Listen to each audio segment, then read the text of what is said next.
Thank you, Mr. Chair. There's been a lot of very interesting talk. Mr. Goodwin, your company is in Southern California and leading the way in aerospace management of drones.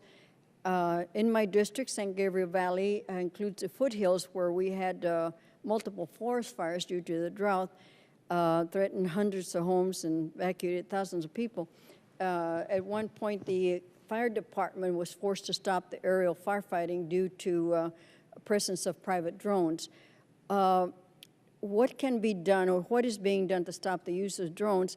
Is it the responsibility of local cities to institute local ordinances?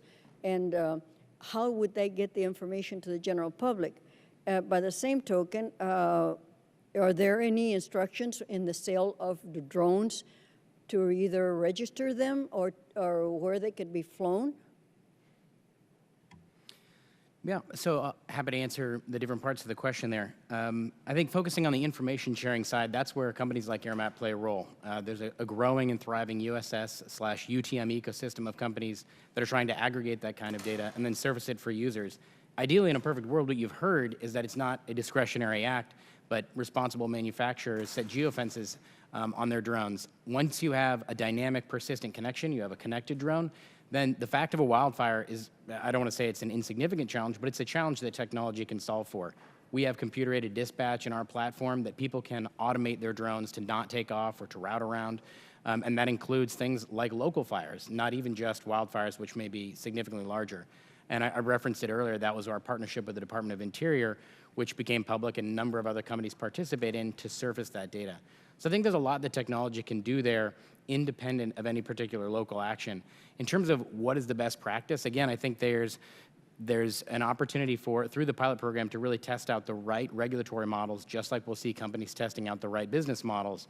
And hopefully from that, we'll see a lot more data that gets directly on point. I think. Does the FAA prohibit cities from instituting their own ordinances? So I will direct that question to the FAA in the next panel. I think they've issued guidance, and there's obviously a balancing line between where the FAA's authority ends and where a city's authority begins. Well, when you have the information, as the Dr. Alonso was stating, who generates and who keeps and disseminates the information on the drones, and where is it stored? Who can have access to it? You mean the information about ownership and location, or you mean information about flights Generally, and all accidents? all of it, because it's a new technology that although it wasn't really new, 20 some odd years ago, I spoke to a woman who was having drones for the movie industry. Mm-hmm.